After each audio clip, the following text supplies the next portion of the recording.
जय भारत, जय हिंद, वंदे मातरम। साथियों, स्वागत है आपका हमारी रोजाना 10 मिनट 50 की सीरीज की इस क्लास में। चलिए साथियों, स्टार्ट करते हैं आज की अपनी पहली क्लास। पहला प्रश्न आपकी स्क्रीन पे। गुरुत्वाकर्षण सिक्कों से संबंधित निम्नलिखित कथनों पर विचार कीजिए। वे स्वर्ण और रजत से बने थे, सही है। उन पर शासकों की तिथियां अंकों में उपलब्ध हैं, ये गलत है। तो ऑप्शन नंबर ए जो है अपना सही हो जाएगा। फिर नेक्स्ट क्वेश्चन। दो सूचियाँ दे रखी है, इनको जो है मिलाना, एक तरफ शासक और दूसरी तरफ जो है उनके शिलालेख दिए हुए हैं। तो देखिए, कुमारगुप्त, ये 62 जो शिलालेख है ये इनका है। फिर कुमारगुप्त सेकंड जो है सारनाथ शिलालेख है। बुद्धगुप्त ये एरन अभिलेख है। और परांतक सेकंड जो है उत्तर मेरु अभिलेख से संबंधित है। फिर नेक्स्ट क्वेश्चन। मुद्रा राक्षस किसने लिखा था? तो मुद्रा राक्षस जो ग्रंथ है दोस्तों, ये लिखा था विशाखादत्त ने। फिर नेक्स्ट क्वेश्चन। चंद्रमा पृथ्वी के चारों ओर घूमता और पृथ्वी सूर्य के चारों ओर घूमते, किस विद्वान ने यह सिद्धांत सिद्ध किया था? तो ये सिद्ध किया था दोस्तों वराहमिहिर ने। फिर नेक्स्ट क्वेश्चन। गुप्त काल को क्लासिक युग क्यों कहते हैं? इसे क्लासिक युग इसलिए कहते हैं क्योंकि इस समय में जो कला और साहित्य में प्रगति हुई थी। फिर नेक्स्ट क्वेश्चन।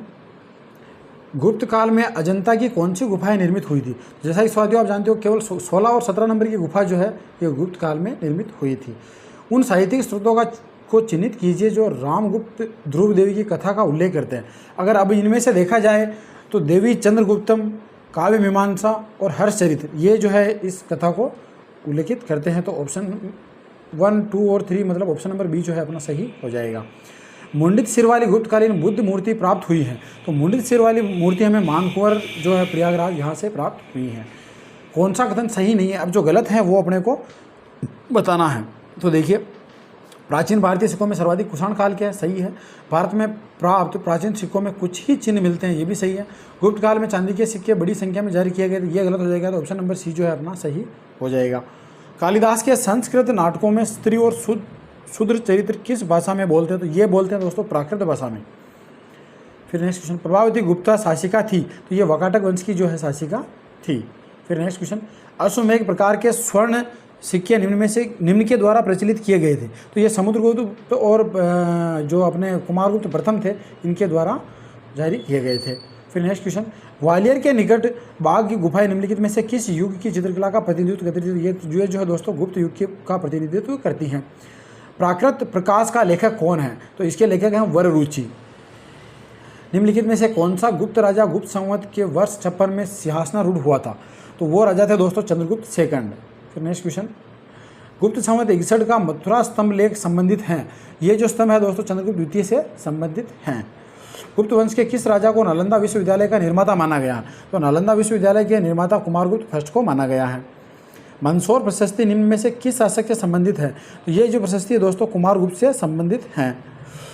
कुमारगुप्त के समय के एक लेख में मालव संवत के वर्ष 493 का उल्लेख है। निम्न में से इसका समकक्ष वर्ष कौन सा? तो इसका समकक्ष वर्ष हो जाएगा दोस्तों 436 ईस्वी। फिर नेक्स्ट क्वेश्चन। गुप्त काल में गुजरात, बंगाल, दक्कन एवं तमिल राष्ट्र में स्थित केंद्र किससे संबंधित थे? तो ये जो है दोस्तों संबंधित थे उस समय वस्त्र उत्पादन से। फिर नेक्स्ट क्वेश्चन। सही कथन का चयन करना। अब यहाँ जो कुछ कथन दिए गए उनको देखिए। गुप्त सम्राट स्वयं के लिए देवी अधिकारों का दावा करते हैं, ये सही है। उनका प्रशासन नितांत केंद्रीकृत था, ये गलत हो जाएगा। उन्होंने भूमिदान की परंपरा को विस्तारित किया, ये सही है। तो 1 और 3 जो है अपने सही हो जाएंगे, ऑप्शन नंबर सी। फिर नेक्स्ट क्वेश्चन। प्राचीन भारत का नेपोलियन किसे कहा जाता है? तो ये समुद्रगुप्त को जो हम प्राचीन भारत का नेपोलियन कहते हैं। चीनी यात्री फाहियान के भारत यात्रा के संबंध में निम्न कथनों में से कौन सा एक कथन सही नहीं है? जो गलत है वो बताना। वह चंद्रगुप्त द्वितीय के शासनकाल में भारत आया था, ये सही है। उसका उद्देश्य धर्म के पवित्र स्थानों की यात्रा थी, ये भी सही है। वह जलमार्ग से चीन वापस गया था, ये भी सही है। वह संपूर्ण भारत का भ्रमण कर वापस अपने देश स्थलमार्ग से गया था, ये गलत हो जाएगा। तो ऑप्शन नंबर डी जो है अपना सही हो जाएगा। गुप्त काल में राज्य की आमदनी का मुख्य स्रोत क्या था? तो गुप्त काल में जो है आमदनी का मुख्य स्रोत था भूमिकर। फिर नेक्स्ट क्वेश्चन। कला के किस क्षेत्र में गुप्त काल में असाधारण उन्नति हुई थी? तो ये उन्नति हुई थी दोस्तों चित्रकला की। फिर नेक्स्ट क्वेश्चन। मेहरौली के लौह स्तंभ में किस शासक का नाम है? तो मेहरौली की जो स्तंभ है उसके अंदर चंद्रगुप्त का नाम है। कौन सा नगर गुप्त शासन में रेशमी वस्त्र का सर्वोत्तम उत्पादक था? तो रेशमी वस्त्र का सर्वोत्तम उत्पादन था उस समय वाराणसी। कौन सी साहित्यिक रचना शास्त्रीय संस्कृत साहित्य से संबंधित हैं? तो इनमें से अगर देखा जाए दोस्तों तो मेघदूतम जो है संस्कृत साहित्य से संबंधित है। प्राचीन भारत के विख्यात चिकित्सक धन्वंतरि ने अपना परामर्श किसके दरबार में दिया था? तो इन्होंने जो है अपना परामर्श दिया था दोस्तों चंद्रगुप्त द्वितीय के दरबार में। फिर नेक्स्ट क्वेश्चन।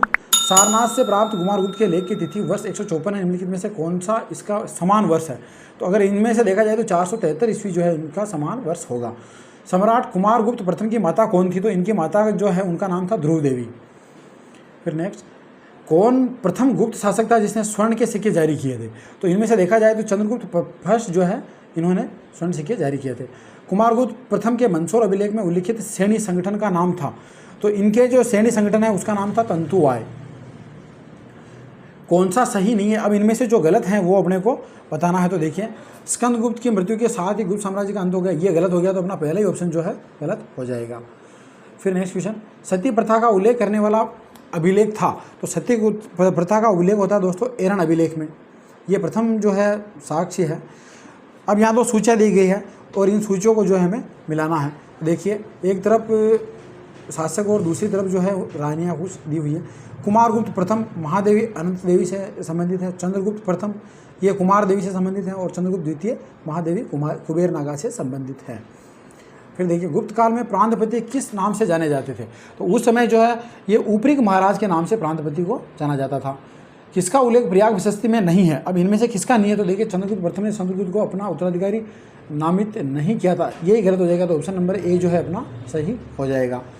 समुद्रगुप्त का समकालीन श्रीलंका का राजा था? तो उस समय श्रीलंका के राजा थे मेघवर्ण। फिर नेक्स्ट क्वेश्चन, प्रयाग प्रशस्ति के अनुसार गुप्त शासक समुद्रगुप्त के सीमावर्ती राजाओं के साथ किस प्रकार के संबंध थे? तो उनके संबंध थे कि वो आज्ञाकरण, सर्व करदान और प्राणामागमन, ये तीनों प्रकार के। फिर नेक्स्ट क्वेश्चन, सुमेलित करना है। यहाँ भी जो है दो सूचियाँ दे रखी है और इन सूचियों को जो है अपने को सुमेलित करना है। सूचियों को सुमेलित करते हैं। 319 ईस्वी गुप्त संवत, 78 ईस्वी शक संवत, 606 ईस्वी हर्ष संवत और 57 ईस्वी पूर्व में विक्रम संवत जो है स्टार्ट हुआ था। फिर नेक्स्ट क्वेश्चन, यहाँ भी जो है अपने को सुमेलित करना है। तो देखिए, गढ़वा शिलालेख स्कंदगुप्त से संबंधित है। पुना एवं रिद्धपुर ये प्रभावती गुप्ता। पुना एवं रिद्धपुर ताम्रपत्र की बात करें तो चंद्रगुप्त द्वितीय और संजन ताम्र अभिलेख अमोघ वर्ष प्रथम से संबंधित है। कौन सा कथन असत्य? अब जो गलत है वो अपने को बताना। तो आर्यभट्ट ने सूर्य ग्रहण व चंद्र ग्रहण की वैज्ञानिक व्याख्या की थी, सही है।